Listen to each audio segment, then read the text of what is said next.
Մասիս համայնքի սիրելի բնակիչներ, սույն թվականի մարտի 30-ին հրավիրում ենք մասնակիցը դառնալու աննախադեպ միջոցառման։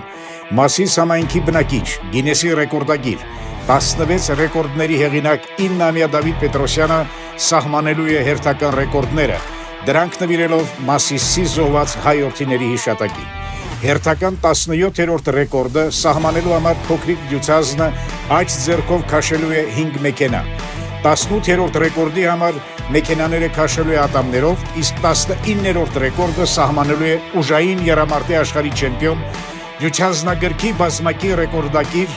Գինեսի գրքի ռեկորդագիր Վարազդատ Հակոբյանի հետ, քաշելով կցորդիչով բեռնատար։ Հանդես կգա նաև ռեկորդագիր Արմենակ Ծատուրյանը, ով իր ռեկորդը նվիրում է փոքրիկ Դավիթին, ծննդյան օրվա առթիվ։ Սիրով սպասում ենք ձեզ մարտի 30-ին ժամը 11-ին Մասիս քաղաքի Հրանտ Վարդանյանի անվան փողոցում։